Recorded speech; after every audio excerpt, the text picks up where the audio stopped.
In a world grappling with chaos, climate change, war, inequality, and fading hope, sometimes, the most unexpected places birth the most powerful movements. In 2025, as headlines buzz with crises and elections, a quiet yet thunderous name has emerged from the heart of Africa. Ibrahim Traoré. He's not a celebrity, not a career politician, not a diplomat polished by decades in Western institutions. He is a soldier, a servant of the soil, a revolutionary leader from Burkina Faso. And now, if the rumors are to be believed, he may be a nominee for the Nobel Peace Prize, the most prestigious award on earth. But how did this happen? How did a 36-year-old man from one of the world's poorest nations rise to become a global symbol of dignity, sovereignty, and transformation? This is the story of a man who turned a forgotten nation into a model of African self-determination, and why the world can no longer look away. Born on March 14, 1988, in Bondakwi, a rural village in western Burkina Faso, Ibrahim Traoré grew up like millions of other African children, surrounded by hardship, but shaped by resilience. He studied geology at the University of Ouagadougou, showing early signs of discipline and leadership. In 2010, he joined the National Army. It was here that his path shifted, from student of minerals to defender of people. Traoré gained recognition within the elite Cobra Special Forces unit, leading counterterrorism efforts in a region plagued by jihadist insurgency. But the government above him was faltering. Corruption, insecurity, and foreign dependency had eaten away at public trust. By 2022, Burkina Faso had seen 2 military coups in less than a year. The country was in freefall. Then came September 30, 2022. With quiet determination and overwhelming support from junior officers and disillusioned citizens, Ibrahim Traoré led a third coup, ousting Lieutenant Colonel Paul-Henri Damiba and assuming control. But what made Traoré different wasn't how he seized power, it was what he did next. From his first days in office, Traoré refused to play by the rulebook written by foreign advisors and international elites. He didn't travel to Europe to seek approval. He didn't hold endless press briefings to posture his legitimacy. Instead, he went to the people, to the villages, to the fields, to the factories. He rebranded the idea of leadership, not as a man in a suit behind a podium, but as a worker in boots beside the people. Under his leadership, the state began building, with purpose, speed, and sustainability. One of his boldest moves? The construction of Burkina Faso's own gold refinery. Before Traoré, over 95% of Burkina's gold was exported raw. Foreign companies reaped the profits. Under his directive, the country began refining its own resources, creating value domestically and asserting control over its wealth.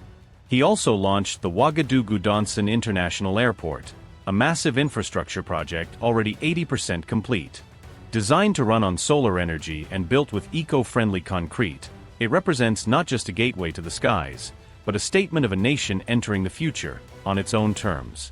Traoré's revolution didn't end at airports and gold refineries. He moved into agriculture, the soul of Burkina Faso. Through the agro-pastoral offensive, the government distributed 400+ tractors, improved seed varieties, fertilizers, and pest control resources to farmers across the country. In a land once reliant on food imports, Burkina Faso is beginning to feed itself again. Then came the tomato processing plant, a $12 million public investment. Capable of processing 100 tons of tomatoes daily, it gave farmers price stability, cut reliance on imports, and added millions in value to the local economy. To fund these bold initiatives, the Burkina Faso Postal Bank was established in 2024. With an initial capital of $25 million, it caters not to elites, but to women, youth, and farmers. It offers microloans, savings plans, and support for grassroots businesses. This isn't charity. It's economic justice. But perhaps the most revolutionary act of all? The reclamation of identity. Burkina Faso, once a French colony, has long suffered from the lingering shadows of neo-colonialism. Traoré openly rejected that. He expelled French military forces, demanded transparency in foreign mining operations, and called out the hypocrisy of so-called development aid. He aligned Burkina Faso with Mali and Niger in the Alliance of Sahel States, a Pan-African bloc seeking mutual defense, economic coordination, and freedom from foreign domination. His words echoed those of Thomas Sankara, the assassinated revolutionary who once said, "He who feeds you controls you." Now, Traoré is feeding his people, and they are standing taller than ever. So, was Ibrahim Traoré actually nominated for the 2025 Nobel Peace Prize? Officially, we don't know. The Nobel Committee never confirms nominees publicly. Not now. Not next year. Not until 50 years have passed. But nominations can come from any sitting parliamentarian, university professor, or peace laureate. And by early 2025, the rumor mill exploded. YouTube channels, African news networks, Pan-African social media, all pointing to the possibility. And maybe that's the point. Because even without confirmation, the symbolism is powerful. What does it say when a leader who came to power via coup is now associated with peace? It says the definition of peace may be changing. Not from ceasefires and Western mediation, but from sovereignty, dignity, and the ability to feed and protect your own people. No story is without shadows. Traoré's government has faced press freedom criticisms, with journalists reporting intimidation and restrictions during times of unrest. Human rights groups have raised concerns about military conduct in counterinsurgency operations. And let's not forget, Traoré came to power through a coup. That alone makes many in the global community uneasy. His alliance with military leaders in Mali and Niger has drawn skepticism, especially from Western powers who view such blocs as threats to democracy. But here's the question that underlies it all.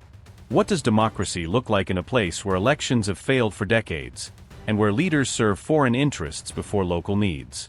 Maybe Burkina Faso isn't rejecting democracy. Maybe it's redefining it. What if peace isn't just a treaty? What if peace is a mother who can afford to feed her children? What if peace is no longer depending on handouts, but creating your own bread? What if peace is dignity? Traoré's leadership may not fit into traditional Western frameworks, but for millions, he represents hope. And in a continent often portrayed as broken, dependent, or corrupt, hope is a revolutionary act. Whether he wins the Nobel or not, his name being mentioned changes everything. It tells the world that Africa is watching itself now. That Africa will decide who its heroes are. So, does Ibrahim Traoré deserve the Nobel Peace Prize? Some will say no, too young, too new, too unconventional. But for others, for the farmers whose tomatoes are now sold at fair prices, for the children attending schools built with local resources, for the mothers no longer dependent on distant donors, he's already received a greater prize. The trust of a nation, the hope of a continent, and the attention of the world. Do you believe Ibrahim Traoré deserves the Nobel Peace Prize? Let us know in the comments.